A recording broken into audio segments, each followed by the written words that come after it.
Assalamualaikum warahmatullahi wabarakatuh. Alhamdulillah hamdan katsiran thayyiban mubarakan fihi kama yuhibbu rabbuna wa yarda. Asyhadu an la ilaha illallah wahdahu la syarikalah wa asyhadu anna Muhammadan abduhu wa rasuluhu. Allahumma salli ala Muhammad wa ala ali Muhammad kama sallaita ala Ibrahim wa ala ali Ibrahim innaka Hamidum Majid wa barik ala Muhammad wa ala ali Muhammad kama barakta ala Ibrahim wa ala ali Ibrahim innaka Hamidum Majid.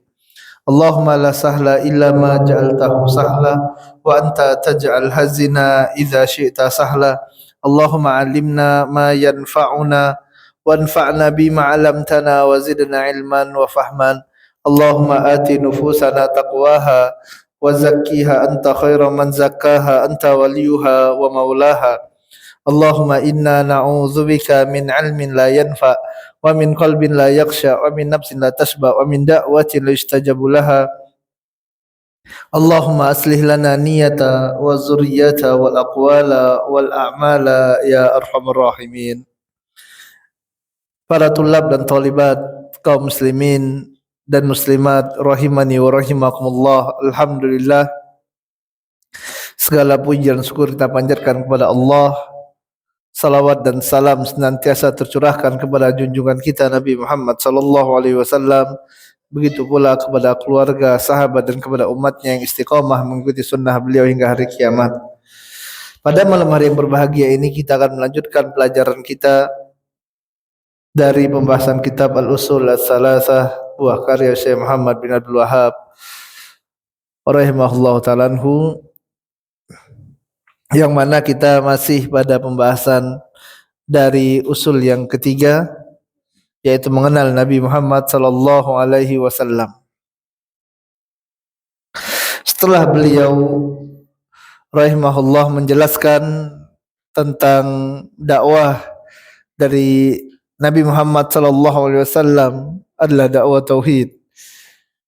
Bahkan beliau sallallahu alaihi wasallam 10 tahun lamanya mendakwahkan tauhid sebelum mendakwahkan yang lainnya.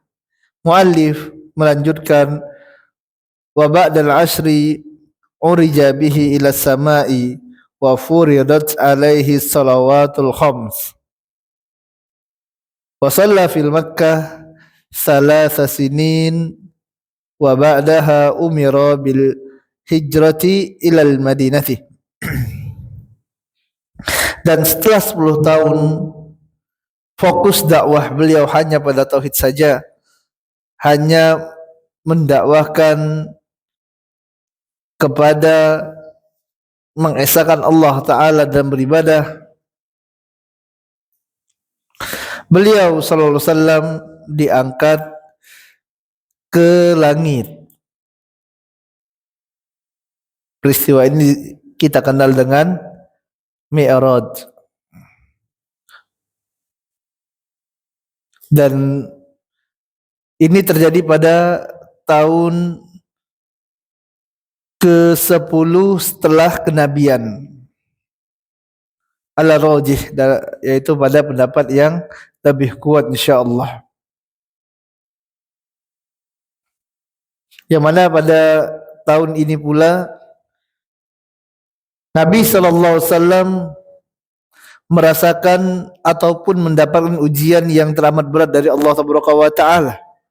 Beliau sallallahu alaihi wasallam ditinggal oleh paman yang selama ini membelanya, yaitu Abu Thalib, dan ditinggal pula oleh istri yang sangat beliau cintai, yaitu ibunda kita Khadijah radhiyallahu taala anha. Abu Thalib seorang yang bagaikan ayah dari Nabi Muhammad sallallahu alaihi wasallam, yang senantiasa mendukung dakwah beliau walaupun beliau tidak masuk Islam.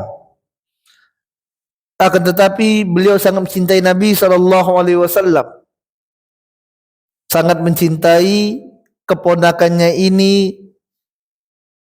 Beliau tidak ridha jika Nabi Muhammad sallallahu alaihi wasallam disakiti oleh musyrikin Makkah walaupun berbeda dari sisi akidah.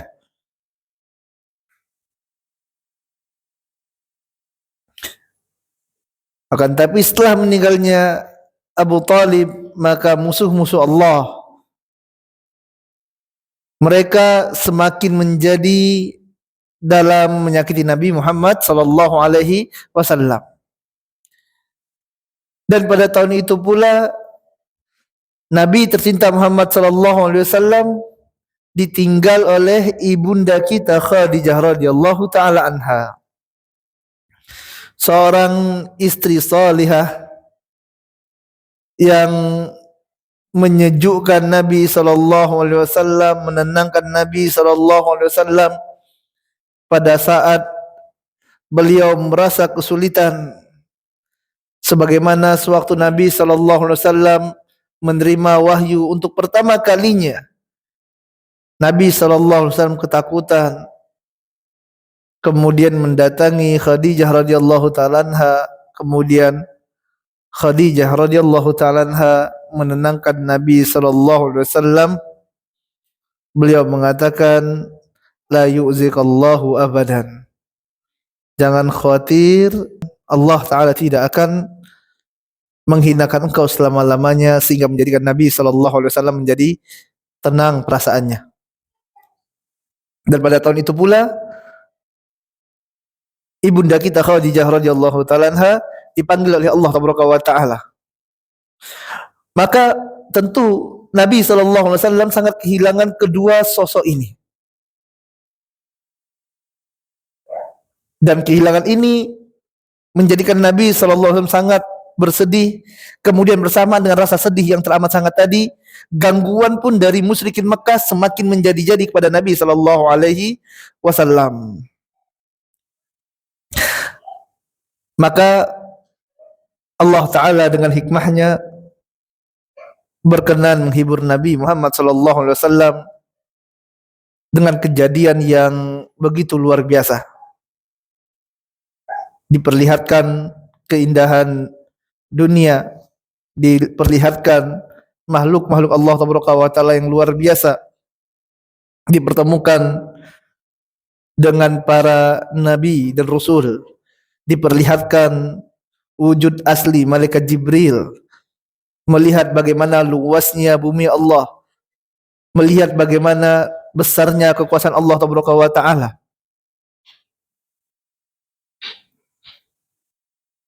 Bagaimana besarnya alam semesta ini dihibur Nabi sallallahu alaihi wasallam dengan kejadian ataupun peristiwa yang masyhur, yaitu Isra Mi'raj. Dalam surah Isra ayat pertama Allah taala berfirman, Subhanalladzi asra bi'abdihi lailan minal masjidil harami ilal masjidil aqsa alladzi barakna haulahu linuriyahu min ayatina innahu huwas samiul basir. Maha suci Allah taala yang telah memperjalankan Nabi sallallahu alaihi wasallam pada suatu malam minal masjidil harami ilal masjidil aqsa, dari masjidil haram ke masjidil aqsa alladzi barakna haulahu, yang telah kami berkahi sekelilingnya, linuriyahu min ayatina, agar kami perlihatkan kepadanya sebagian tanda-tanda kebesaran kami, kata Allah, innahu huwas samiul basir. Sungguh Allah taala maha mendengar lagi maha melihat. Ini adalah peristiwa yang agung terjadi di Makkah, sebagaimana yang diriwayatkan dalam banyak hadis. Rasulullah diperjalankan oleh Allah taala dari Makkah, kemudian ke Baitul Maqdis, kemudian Mi'raj, naik ke langit. Hadis Imam Bukhari memiliki 20 riwayat dari 6 sahabat, dan Imam Muslim memiliki 18 riwayat dari 7 sahabat ridwanullah alaihim jami'an, yang menjelaskan tentang kejadian pada saat Isra dan Mi'raj ini. Yang mana hadis-hadis ini menceritakan bagian dari bagian perjalanan Nabi sallallahu alaihi wasallam yang dengan hikmahnya Allah taala ingin menghibur Nabi sallallahu alaihi wasallam. Ada beberapa kejadian pada saat peristiwa tersebut. Yang pertama adalah adanya pembelahan dada Nabi sallallahu alaihi wasallam, yang mana malaikat Jibril alaihi salatu wassalam mendatangi Nabi sallallahu alaihi wasallam untuk membedah dada beliau. Kemudian mencucinya menggunakan air Zam-Zam. Kemudian dibawakan bejana emas penuh dengan hikmah dan iman, lalu dituangkan ke dalam dada Nabi sallallahu alaihi wasallam. Setelah itu malaikat Jibril menutup kembali dada Nabi Muhammad sallallahu alaihi wasallam setelah dimasukkan ke dalamnya hikmah dan iman. Kemudian barulah Nabi sallallahu alaihi wasallam dibawa naik ke langit sebagaimana disebutkan dalam riwayat Imam Muslim. Jangan ditanya, Ustaz, bagaimana mau bedah dada kok tidak terluka, kemudian langsung dijahit lagi, padahal yang namanya pembedahan butuh masa pemulihan. Maka kita katakan, wa dzalika 'ala Allah yasir. Ini mudah bagi Allah Tabaraka wa taala, sebagaimana mudahnya Allah Tabaraka wa taala menciptakan manusia yang awalnya tidak ada menjadi ada. Apalagi hanya membedah dada, menghilangkan luka, memasukkan hikmah, memasukkan iman, maka mudah bagi Allah Tabaraka wa taala. Kita sebagai seorang muslim, maka wajib bagi kita untuk mengimani dan meyakininya. La raiba fih. Tidak boleh ada keraguan-raguan terhadap perkara ini. Kemudian pada saat itu terjadi juga peristiwa Isra. Dari Anas radhiyallahu taala anhu, Rasulullah sallallahu alaihi wasallam bersabda, utitu bil buraki wa huwa dabbatun abyadu tawilun fawqal himari wa dunal baghli yad'u hafirahu inda muntaha tarfihi. Aku diberikan burak, kata Nabi sallallahu alaihi wasallam, wa huwa dabbatun abyadu tawilun fawqal himar wa dunal baghli. Dia adalah dabah, hewan yang panjang, yang berwarna putih, abyadut tawil, ya warna putih panjang, ya fauqal himar, yang lebih panjang atau lebih besar daripada himar, daripada keledai, wadunal bagli, dan lebih kecil daripada bighal. Ini burak. Yad'u hafirahu inda muntaha tarfihi. Wa qala farakibtuhu hatta ataitu baital maqdisi. Maka Nabi sallallahu alaihi wasallam mengatakan, aku pun menaikinya, menaiki buruk tersebut hingga aku sampai ke Baitul Maqdis yang berada di Palestina. Pada waktu itu adalah perkara yang mungkin tidak dimasuk pada akal manusia, dari Mekah ke Baitul Maqdis dalam waktu yang sangat cepat sekali. Tapi kembali kita katakan, ini mudah bagi Allah Subhanahu wa taala. Rasulullah SAW mengendarai burak.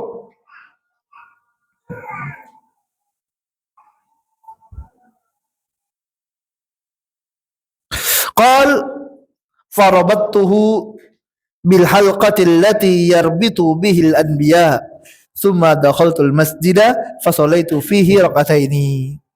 Kemudian aku ikat borok tersebut di tempat yang dahulu para nabi mengikatnya. Kemudian aku pun masuk ke Baitul Maqdis, masuk di masjid, yaitu Masjidil Aqsa, Baitul Maqdis, fa sallaitu fihi rak'ataini, dan aku pun salat 2 rakaat di sana, kata Nabi sallallahu alaihi wasallam.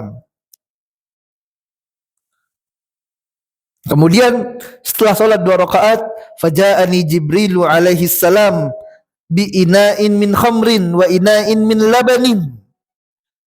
Maka setelah itu datanglah malaikat Jibril alaihi salatu wassalam membawakan kepadaku bejana yang berisikan khamar dan 1 bejana lagi yang berisikan susu, kata Nabi sallallahu alaihi wasallam. Fakhtartul labana, maka aku pun memilih bejana ataupun wadah yang isinya susu. Faqala Jibril, maka Jibril mengatakan, ikhtartal fitrata thumma arja bina ila samai. Maka Jibril pun mengatakan, engkau telah memilih sesuai dengan fitrahmu. Maka malaikat Jibril pun membawa Nabi SAW ya untuk diangkat ke langit. Ya. Tapi kita dengarkan azan terlebih dahulu. Insyaallah kita lanjutkan setelah azan. Alhamdulillah, salatu wassalamu ala Rasulillah nabiyina Muhammadin wa ala alihi wa ashabihi wa man walaha ma ba'd. Ikhwan fi din wa akhwati fillah, azzani Allah wa iyyakum. Setelah Nabi SAW sampai ke Baitul Maqdis, ke Palestina, kemudian beliau SAW mengikatkan buraqnya di tempat yang para anbiya mengikatkan hewan tunggangan mereka di sana, maka Nabi SAW pun sholat 2 rakaat di Baitul Maqdis. Bahkan dalam riwayat lain disebutkan bahwasanya Nabi SAW di Baitul Maqdis ini beliau SAW sholat bersama para anbiya. Ustaz, gimana lagi Ustaz? Kok bisa sholat dengan para anbiya? Ya, maka kita katakan jamaah rahmati Allah tabaraka wa taala bahwasanya perkara-perkara ini adalah sesuatu yang berkaitan dengan iman. Begitu banyak perkara yang terkadang tidak connect dengan akal manusia, akan tetapi menuntut adanya keyakinan. Inilah bentuk hakiki dari iman kepada perkara yang gaib. Maka kita katakan bahwasanya kita beriman terhadap apa yang Allah Taala sampaikan dalam kitabnya dan yang disampaikan Nabi SAW dalam hadis-hadisnya. Setelah Nabi SAW salat di Baitul Maqdis, di Masjidil Aqsa, yang mana Masjidil Aqsa ini merupakan masjid yang kedua yang dibangun di atas muka bumi ini. Yang pertama adalah Masjidil Haram. Sebagaimana disampaikan oleh Abu Dzar radhiyallahu ta'ala anhu ketika beliau bertanya kepada Nabi SAW, ya Rasulullah, ayu masjidin wudi'a awwala, wahai Rasulullah, apa masjid yang pertama kali dibangun? Masjid apa yang pertama kali dibangun di atas muka bumi ini? Qal al-masjidul haramu. Maka Nabi SAW bersabda, masjid yang pertama kali dibangun adalah Masjidil Haram. Masjidil Haram yang berada di Mekkah. Summa'ai. Kemudian Abu Dzar kembali bertanya kepada Nabi SAW, kemudian setelahnya apa wahai Rasul? Kemudian Nabi SAW bersabda, summal masjidul aqsa. Kemudian setelah itu adalah Masjidil Aqsa. Ini adalah masjid yang kedua. Yang sholat di sana, di Masjidil Aqsa ini, ganjarannya adalah 250 kali lipat dibanding sholat di masjid yang lainnya. Sholat di Masjidil Haram 100.000 kali lipat. Sholat di Masjid Nabawi 1000 kali lipat. Sholat di Masjidil Aqsa 250 kali lipat. Dasarnya adalah hadis yang diriwayatkan oleh Imam Hakim dari sahabat Abu Dzar radhiyallahu ta'ala anhu. Beliau berkata, tadzakarna wa nahnu 'inda Rasulillah sallallahu alaihi wasallam ayyuhuma afdalu masjidur Rasulillah sallallahu alaihi wasallam am Baitul Maqdis. Ketika kami saling bertukar pikiran, kata Abu Dzar, yaitu para sahabat sedang berdiskusi terkait dengan yang mana yang lebih utama, apakah Masjid Nabawi atau Masjidil Aqsa?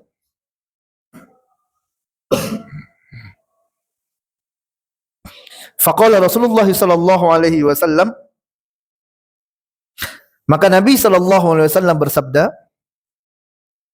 salatun fi masjidi afdalu arba'i salawatin fihi wala ni'mal musalla huwa. Salat kalian di masjidku ini, kata Nabi sallallahu alaihi wasallam, lebih afdol 4 kali lipat dibandingkan solat kalian di Masjidil Aqsa.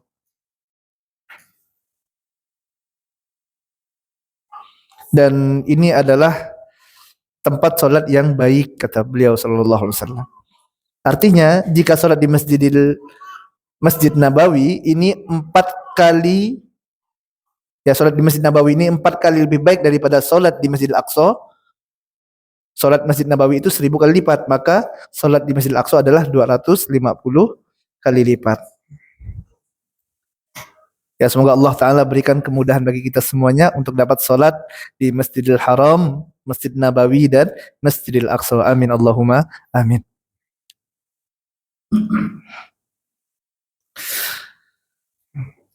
Kemudian Nabi SAW setelah solat di Masjidil Aqsa bersama para anbiya, sebagaimana disebutkan dalam riwayat tersebut, Nabi SAW pun melaksanakan apa yang disebut dengan Mi'raj, yaitu melewati beberapa langit. Beliau melewati langit dunia, kemudian nanti bertemu dengan beberapa anbiya, beberapa nabi, kemudian diperlihatkan beberapa kekuasaan Allah Taala, bertemu dengan malaikat Jibril dalam bentuk aslinya, diperlihatkan pula surga, diperlihatkan neraka, kemudian nanti diperlihatkan juga beliau sallallahu alaihi wasallam tentang beberapa azab yang mana penghuni neraka disiksa dalamnya.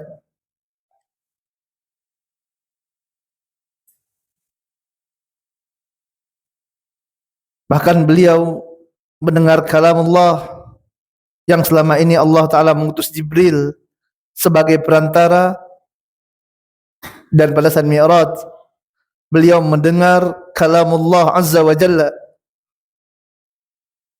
Ya, tentu ini merupakan hiburan yang luar biasa, nikmat yang teramat besar yang diberikan oleh Allah Ta'ala kepada Nabi Muhammad sallallahu alaihi wasallam, yang dengannya beliau pun merasa bahagia, hilang bebannya, kesedihannya, kegelisahan yang beliau rasakan, dan semakin yakin beliau dengan janji Allah Ta'ala. Ini adalah peristiwa Mi'raj, yang mana kata Al-Imam Ibnu Katsir rahimahullah dalam Al-Bidayah wan Nihayah, Mi'raj yang disebut dengan Mi'raj adalah tangga yang mana Nabi SAW naik menuju langit, tadi, yang mana Nabi SAW naik menuju langit melalui tangga tersebut. Ya, bukan naik ke langit tersebut dengan burak. Ini kata Al-Imam Ibnu Katsir rahimahullahu taala anhu. Ya, jadi buraknya tadi diikat, ya, kemudian Nabi salat, kemudian naik Mi'raj ke langit ini dengan tangga, kata Al-Imam Ibnu Katsir dalam Al-Bidayah wan Nihayah. Dalam riwayat Muslim disebutkan pada setiap langitnya malaikat Jibril alaihissalatu wassalam meminta agar dibukakan pintu langit. Lalu beliau ditanya, siapa bersamamu? Maka malaikat Jibril alaihissalatu wassalam mengatakan, Muhammad. Maka penghuni langit pun menyambutnya. Kemudian naik lagi ke langit yang berikutnya, naik lagi ke langit yang kedua, langit yang ketiga, langit yang keempat.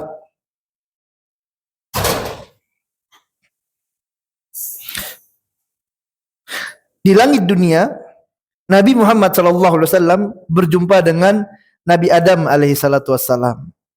Kemudian di langit kedua, Nabi Muhammad SAW berjumpa dengan Nabi Isa alaihissalatu wassalam. Kemudian di sana juga terdapat Nabi Yahya alaihissalam. Kemudian di langit ketiga berjumpa dengan Nabi Yusuf alaihissalam. Di langit keempat, Nabi Muhammad SAW berjumpa dengan Nabi Idris alaihissalam. Di langit kelima, Nabi Muhammad SAW berjumpa dengan Nabi Harun alaihissalam. Di langit keenam, Nabi Muhammad SAW berjumpa dengan Nabi Musa alaihissalam. Kemudian di langit ketujuh berjumpa dengan Nabi Ibrahim alaihissalam, yang beliau dan beliau disebutkan sedang bersandar pada Baitul Ma'mur. Kemudian Nabi SAW melanjutkan perjalanan beliau SAW hingga akhirnya sampai ke Sidratul Muntaha. Sampai ke Sidratul Muntaha, yaitu langit yang tertinggi, dan disinilah Allah Tabaraka wa Ta'ala mewajibkan kepada Nabi Muhammad SAW dan umatnya untuk mengerjakan 50 solat sehari semalam. Jadi perintah solat ini Nabi SAW diperintahkan langsung untuk menghadap Allah Taala ke langit yang ketujuh, menghadap Allah Taala, tidak melalui perantara sebagaimana perintah-perintah yang lainnya. Perintah yang lainnya melalui malaikat Jibril, sedangkan solat langsung Nabi SAW yang dimi'rajkan oleh Allah Taala. Dan ketahuilah jamaah yang dirahmati Allah, hadanallahu wa iyyakum, semoga Allah Taala berikan hidayah bagi ana dan bagi antum semuanya. Salat yang pertama kali diwajibkan kepada Nabi Muhammad SAW dan umatnya adalah 50 kali dalam sehari semalam. Berapa? 50 kali. Subhanallah. Ya, 50 kali dalam sehari semalam. Kemudian setelah mendapat perintah dari Allah Taala, ini Nabi pun turun sallallahu alaihi wasallam. Dan ketika sampai ke tempat Nabi Musa, yaitu sampai pada langit yang keenam, beliau sallallahu alaihi wasallam ditanya oleh Nabi Musa, apa yang telah diwajibkan Allah Taala kepadamu dan umatmu? Maka Nabi sallallahu alaihi wasallam pun menjawab bahwasanya Allah Taala telah mewajibkan salat 50 kali dalam sehari semalam. Maka Nabi Musa alaihissalatu wassalam mengatakan kepada Nabi Muhammad sallallahu alaihi wasallam untuk kembali menghadap Allah Taala, minta keringanan kepada Allah Taala. Kembali untuk apa? Untuk minta keringanan, ya. Karena 50 kali dalam sehari semalam salat, subhanallah. Ya, berat jamaah rahmat Allah Taala. Dan Nabi Musa mengetahui ini. Nabi Musa pun kabarkan kepada Nabi Muhammad SAW kembali menghadap Allah untuk apa? Untuk minta keringanan kepada Allah Taala. Sungguh Allah Taala adalah Ar-Rahman Ar-Rahim. Minta keringanan dari Allah Taala. Maka Nabi SAW pun kembali menghadap Allah Taala dan mengikuti saran dari Nabi Musa alaihissalam untuk minta keringanan kepada Allah. Dan Allah Ta'ala Ar-Rahman memberikan keringanan tersebut. Ya, Allah Ta'ala berkenan memberikan keringanan. Ketika Nabi SAW hendak kembali, kemudian berjumpa lagi dengan Nabi Musa alaihissalam, ya, beliau alaihissalam meminta kepada Nabi SAW agar meminta keringanan kembali kepada Allah Taala setelah tadi dikurangi oleh Allah Taala yang awalnya 50 kali menjadi 5 kali dalam sehari semalam. Ya, akan tapi Nabi Muhammad SAW, ya, beliau bersabda, aku telah memohon kepada Rabbku, kepada Allah Taala, sehingga aku pun merasa malu, kata Nabi SAW. Sehingga aku pun merasa malu untuk meminta keringanan kembali. Ya, maka terdengarlah seruan suara yang mana Allah Taala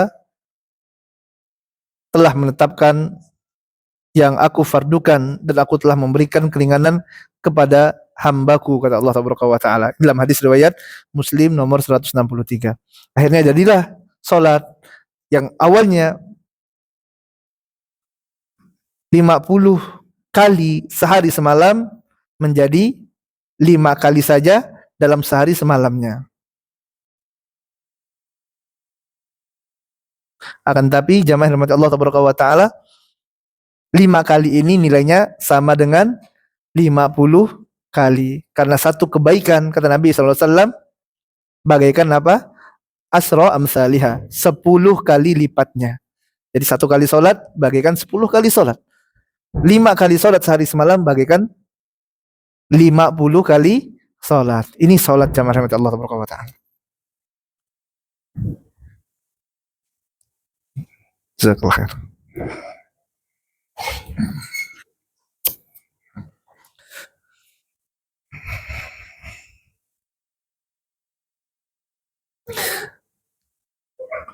Maka inilah kejadian yang dialami Nabi SAW pada tahun ke-10 setelah kenabian. Setelah beliau mendapatkan ujian yang luar biasa berat, diangkat, dipanggil oleh Allah Taala orang-orang yang beliau cintai, Allah pun hibur Nabi SAW untuk menghadap Allah Taala, sehingga Nabi pun mengetahui bahwasanya kejadian yang terjadi di Mekah itu tidak ada apa-apanya. Ternyata bumi itu bukan cuma Mekah saja. Ternyata bumi Allah Ta'ala luas. Dan ternyata alam semesta ini bukan cuma bumi Allah ini saja. Ada langit. Makhluk Allah begitu banyak. Subhanallah. Ternyata manusia itu adalah makhluk yang kecil dibandingkan dengan alam semesta yang sangat besar ini. Maka ini pun menjadikan Nabi SAW menjadi besar hatinya, tidak berkecil hati. Yang awalnya sedih, yang awalnya Nabi SAW merasa berat, ya Allah mau dakwah, Abu Thalib sudah tidak ada. Khadijah yang selama ini mendukung dakwah Nabi SAW, memberikan dukungan dengan kesetiaan dan dengan hartanya, sudah meninggal dunia. Yang awalnya berat menjadi mudah bagi Nabi SAW.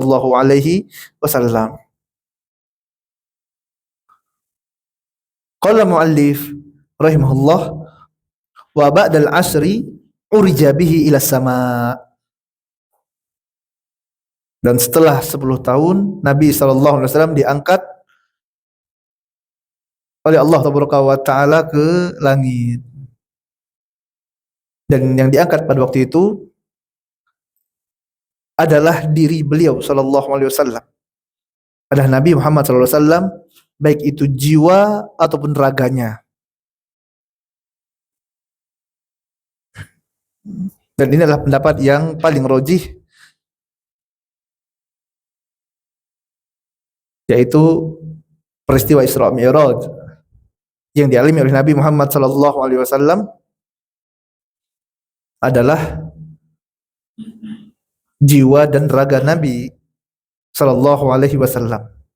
Oleh sebab itu Allah Taala mengatakan, Subhanalladzi asra bi abdihi.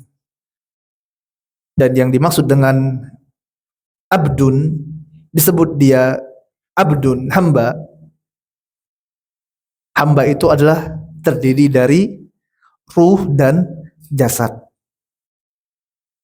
Ya, disebut dengan hamba karena masih ada ruh dan jasadnya.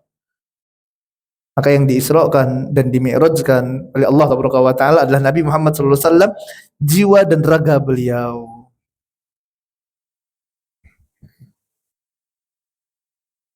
Kemudian setelah itu muallif rahimahullah mengatakan, wa furidat alaihi salawatil khams. Kemudian setelah itu diwajibkan salat yang 5. Sebagaimana tadi yang telah kita sampaikan, sewaktu Nabi SAW menghadap Allah, dimi'rajkan ke langit, menghadap Allah Taala, Allah wajibkan salat yang 5. Yang awalnya berapa? 50 kali menjadi hanya 5 salat saja. Dan satu kebaikan itu adalah bagaikan 10 kali lipatnya. Sebagaimana apa yang dikatakan oleh Nabi SAW, man jaa bil hasanati falahu asru amsalihha. Barang siapa yang mengerjakan satu kebaikan, maka baginya 10 kali lipatnya. Makanya sholat 5 kali sehari itu bagaikan 50 kali sholat dalam sehari. Puasa, orang puasa Ramadan 1 bulan penuh lamanya berapa? 30 hari. 30 hari. Ditambah puasa Syawal 6 hari. Puasa sunnah Syawal 6 hari. Berapa? 36 hari. 36 hari. Kata Nabi SAW, man ja'a bil hasanati falahu asru amsalihha. Barang siapa yang mengerjakan satu kebaikan, maka baginya 10 kali lipatnya. 36 hari puasa pada bulan Ramadan, 30 hari, Syawal 6 hari, sama dengan berapa? 360 hari. Makanya siapa yang puasa Ramadan 1 bulan penuh ditambah dengan 6 hari pada bulan Syawal, bagian puasa 1 tahun penuh. Ya, ini subhanallah. Dan ini adalah bentuk rahmat dan kasih sayang Allah Taala. Dan termasuklah solat ini.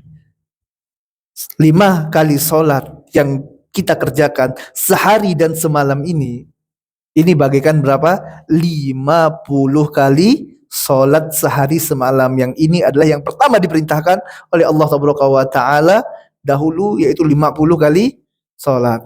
Dan ini merupakan perkara yang penting dalam agama Islam. Dia merupakan rukun Islam yang kedua setelah mengucapkan 2 kalimat syahadat. Setelah 2 kalimat syahadat adalah solat. Belum ada perintah zakat, belum ada perintah puasa, belum ada perintah haji. Tapi Allah Ta'ala perintahkan solat. Dan banyak sekali keutamaan solat. Beberapa keutamaan solat. Yang pertama, solat mencegah seseorang dari perbuatan keji dan mungkar. Dalam surah Al-Ankabut, Allah Ta'ala berfirman, innas salata tanha anil fahsya'i wal munkar. Sungguh solat itu dapat mencegah perbuatan keji dan mungkar.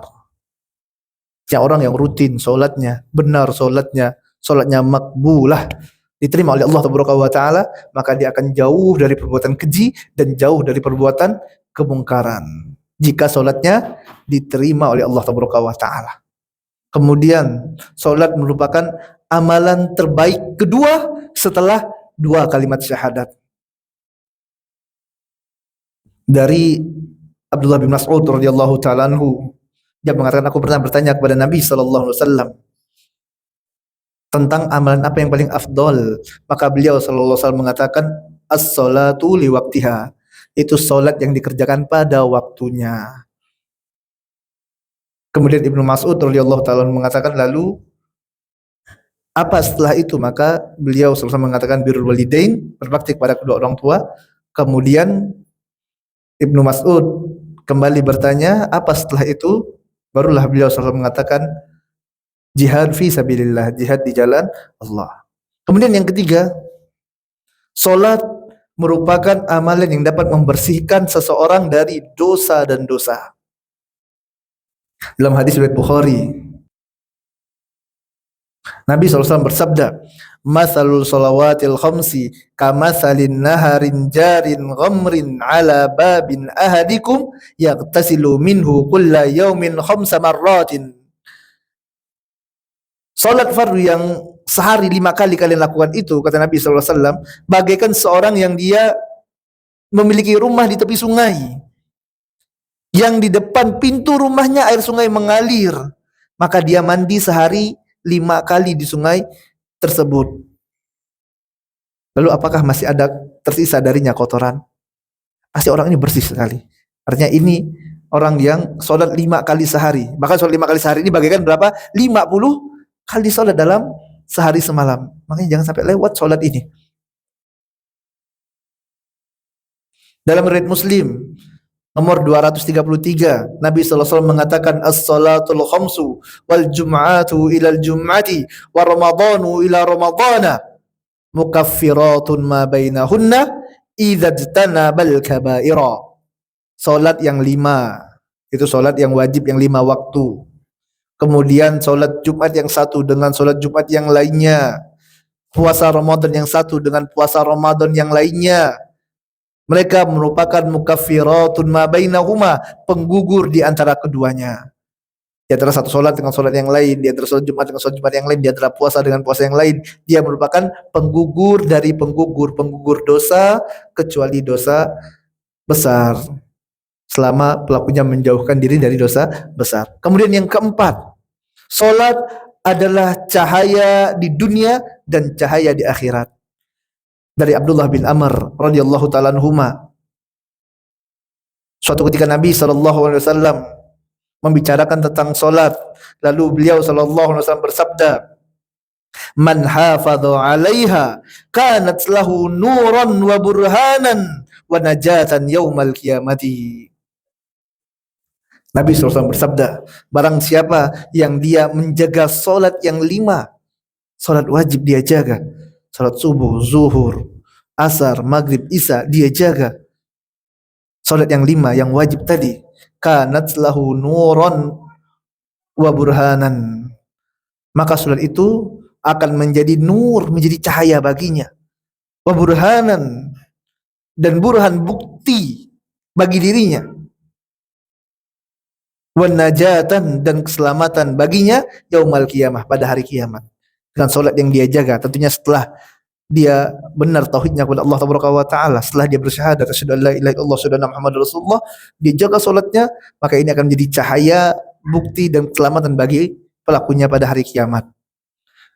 Kemudian Nabi SAW melanjutkan, wa man lam yuhafiz 'alaiha, dan barang siapa yang dia tidak menjaga solatnya, lam yakun lahu nurun, maka dia tidak akan ada cahayanya, wala burhanun, dan tidak ada bukti baginya, wala najatun, dan tidak ada keselamatan baginya, wa kana yaumal qiyamati ma'a Qarun wa Fir'aun wa Haman wa Ubay bin Khalaf, dan pada hari kiamat orang yang tidak sholat ini akan bersama Qarun, bersama Fir'aun, bersama Haman, bersama Ubay bin Khalaf.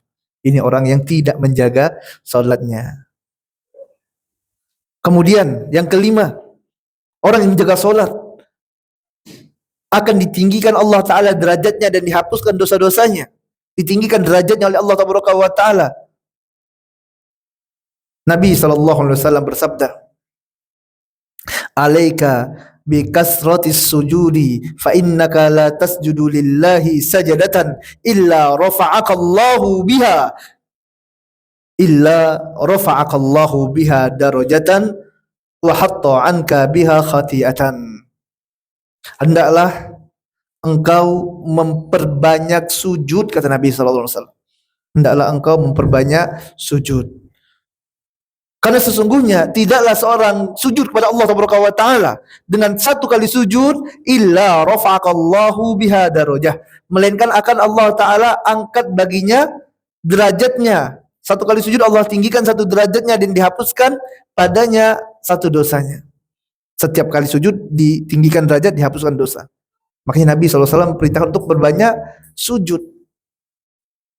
Yang dimaksud di sini adalah dengan sholat, ya, dengan sholat.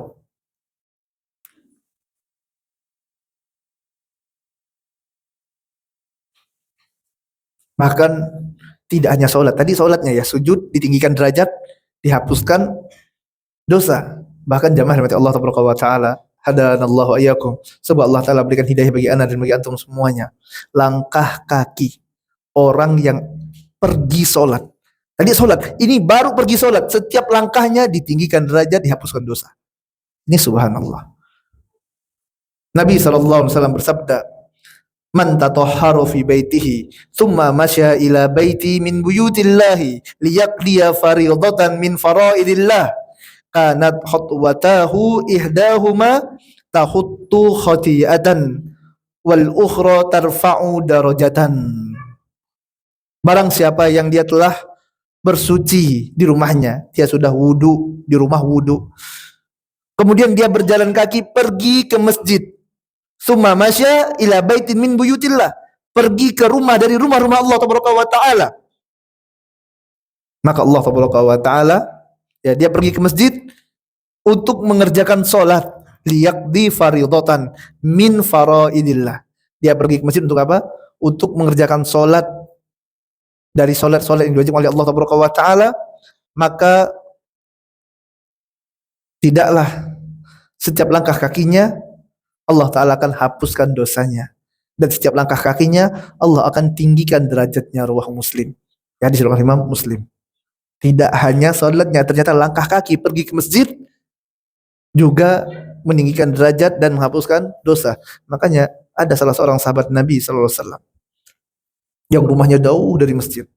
Sewaktu diberi saran oleh sahabat yang lainnya, kenapa antum tidak pindah rumah dekat masjid saja? Dia katakan tidak mau. Kenapa? Karena setiap langkah kaki pergi ke masjid dapat pahala. Bahkan ada sebagian dari salaf, mereka sewaktu ke masjid, mereka perkecil langkah kakinya. Kenapa? Karena semakin banyak langkah kaki, semakin besar keutamaan dari sisi Allah Subhanahu wa taala. Subhanallah. Kemudian yang keenam, salat termasuk faktor terbesar seseorang akan mendampingi Nabi Muhammad sallallahu alaihi wasallam di surga. Di surga akan bersama Nabi Muhammad sallallahu alaihi wasallam. Dari Rabi'ah bin Ka'ab Al-Aslami radhiyallahu ta'ala anhu, dia berkata, aku pernah bermalam bersama Nabi sallallahu alaihi wasallam. Kemudian aku mendatangi beliau sallallahu alaihi wasallam dengan membawakan air wudu dan keperluan Nabi sallallahu alaihi wasallam. Lalu beliau sallallahu alaihi wasallam bersabda, "Sal, mintalah," kata Nabi sallallahu alaihi wasallam. Maka Rasulullah sallallahu alaihi wasallam ya setelah berkata tadi mintalah, maka aku pun berkata, "As'aluka murafaqataka fil jannati." Dan maka Rabi'ah bin Ka'ab pun mengatakan, Nabi sallallahu alaihi wasallam tadi bersabda, "Mintalah sesuatu," kata Nabi. Maka Rabi'ah bin Ka'ab radhiyallahu ta'ala mengatakan, yang aku minta adalah agar aku dapat mendampingimu di surga, wahai Rasulullah. Agar aku bisa bersamamu di surga. Surga yang ditempati oleh Nabi SAW adalah surga Firdaus, surga tertinggi. Qal, maka Nabi SAW bersabda, awa ghaira dzalik, ada permintaan yang lain kata Nabi SAW. Qultu huwa dzalik. Maka Rabi'ah bin Ka'ab mengatakan, itu saja wahai Rasulullah, tidak ada yang lain. Aku hanya ingin bersamamu di surga, wahai Nabi sallallahu alaihi wasallam.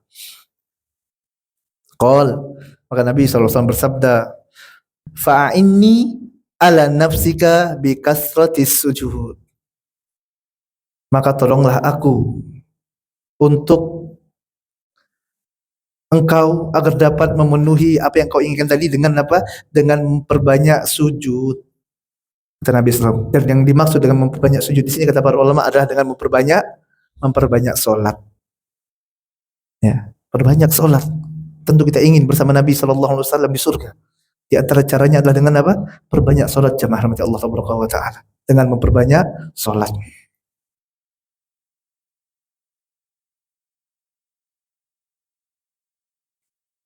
Kemudian dalam riwayat yang lainnya disebutkan dari Abu Hurairah radhiyallahu ta'ala anhu, Nabi sallallahu alaihi wasallam bersabda, "Man ghada ilal masjidi wa raha a'addallahu lahu nuzulahu minal jannati kullama ghadan aw raha."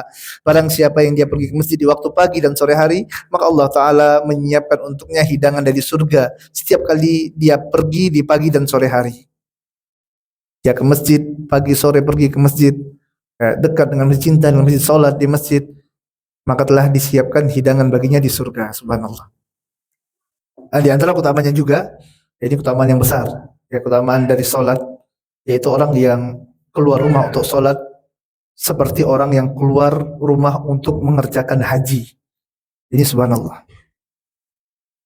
Hadis dari Abu Umamah, Rasulullah SAW bersabda, man kharaja min baitihi mutatahhiran ila salatin maktubatin fa ajruhu ka ajrin hajil muhrimin wa man kharaja ila tasbihid duha la yunsibuhu illa iyyahu fa ajruhu ka ajril mu'tamir. Barang siapa yang dia keluar dari rumahnya dan dia telah bersuci mutatahhiran, dia telah bersuci, udah wudu, keluar dari rumah udah wudu, dan dia pergi keluar rumah untuk sholat. Sholat apa? Sholatin maktubah, sholat yang wajib. Maka keluarnya ka'ajrin hajin. Maka keluarnya dia bagaikan pahala orang yang keluar untuk haji yang sedang menggunakan ihramnya. Jadi subhanallah. Ini sholat. Dan barang siapa yang keluar untuk menunaikan sholat duha dan dia tidak merasakan lelah kecuali untuk melaksanakan sholat tersebut, maka pahalanya seperti pahala orang yang umroh.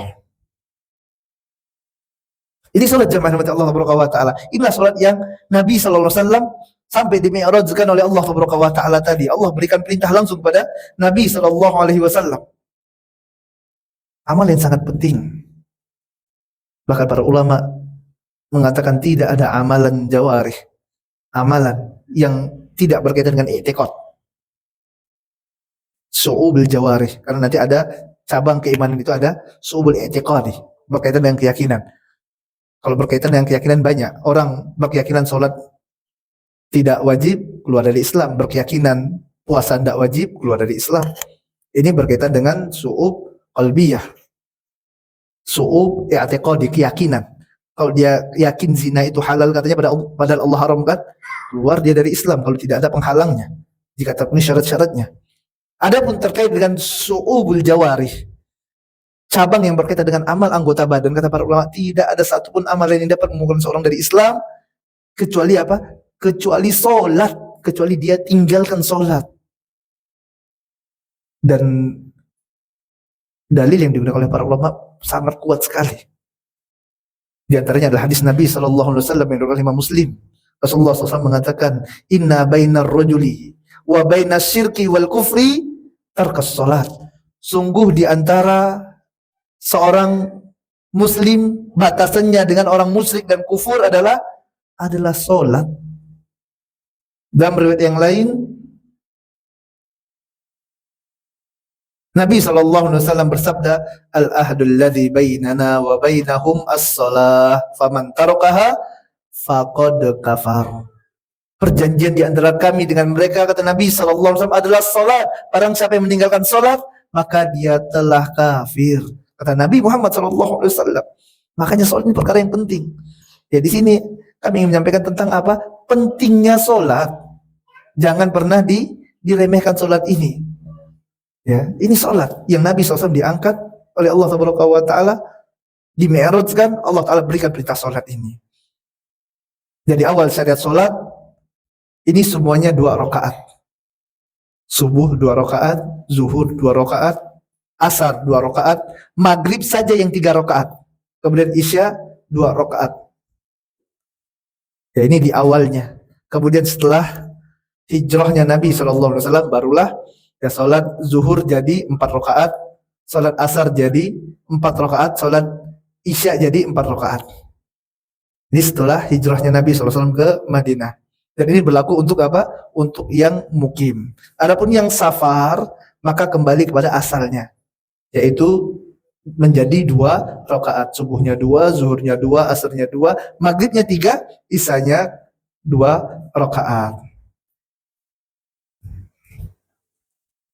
Ya, kemudian muallif mengatakan was-shalah fil Makkah salasa sinin. Was-shalah fil Makkah salasa sinin, dan salat dilakukan Nabi SAW di Mekah selama 3 tahun.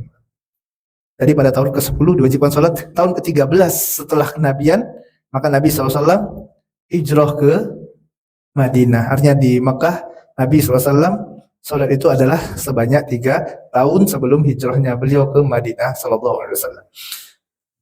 Nah, ini saja yang dapat kami sampaikan pada malam hari yang penuh barokah ini. Semoga yang kami sampaikan dapat bermanfaat bagi kami pribadi dan bagi antum dan antuna semuanya, dan semoga dapat menambah keimanan dan ketakwaan kita kepada Allah Taala, dan semoga Allah Taala catat pertemuan kita ini dalam catatan amal kebaikan kita semuanya. Wassallallahu ala nabiyina Muhammadin wa ala alihi wa sahbihi ajma'in.